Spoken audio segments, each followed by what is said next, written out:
তারিখ উদযাপন করেছে, তার পরবর্তী পর্যায়ে উপজেলা প্রশাসনের পক্ষ থেকে অন্যান্য প্রোগ্রামের অংশ হিসেবে আজকের এই বৃক্ষরোপণ। আপনারা জানেন যে আমরা বিশ্ব পরিবেশ দিবস উপলক্ষে আমাদের নানাবিধ কর্মসূচি থাকে। সেই কর্মসূচিরই অংশ হিসেবে আজকে আমরা এই শালিখার যে উপজেলা ইকো পার্ক আছে, সেই উপজেলা ইকো পার্কে আমরা বৃক্ষরোপণ কর্মসূচি আমরা পালন করেছি।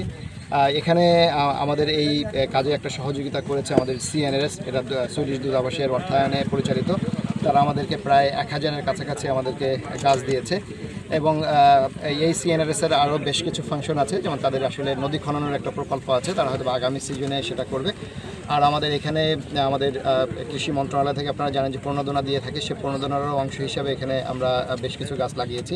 তো সব কিছু মিলিয়ে এই ইকো পার্কের যে পরিবেশ, এই পরিবেশটা আমরা চাই দিন দিন আরও উত্তরোত্তর বৃদ্ধি পাক এবং এখানে সাধারণ মানুষ এটাকে বিনোদনের একটি কেন্দ্র হিসাবে এই জায়গাটাকে তারা পছন্দ করবে এবং সেই লক্ষ্য নিয়ে আসলে উপজেলা প্রশাসন এই মাগুরা উপজেলা ইকো পার্কের উন্নয়নে কাজ করে যাচ্ছে। এখানে আমাদের বেশ কিছু রাইডও আছে। আপনারা দেখেছেন যে পাশে যে কানুদা খাল আছে, সেই খালটাও পুনঃসংস্কার করা হয়েছে এবং এই খালটাকেও আমরা চাই যে জীববৈচিত্র্যের একটি অনন্য দৃষ্টান্ত হিসাবে এটাকে যেন পরিগণিত আমরা করতে পারি, সেই লক্ষ্য নিয়েই আমরা এখানে কাজ করে যাচ্ছি।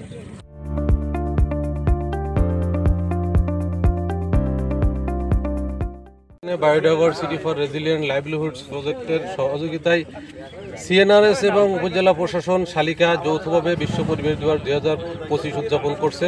এরই অংশ হিসেবে এখানে প্রায় 1000 বৃক্ষরোপণ করা হয়েছে এবং পাশাপাশি এলাকার বিভিন্ন সংগঠন, বিভিন্ন পেশাজীবী সংগঠন, এলাকার কমিউনিটিকে বৃক্ষরোপণের আহ্বান জানানো হচ্ছে।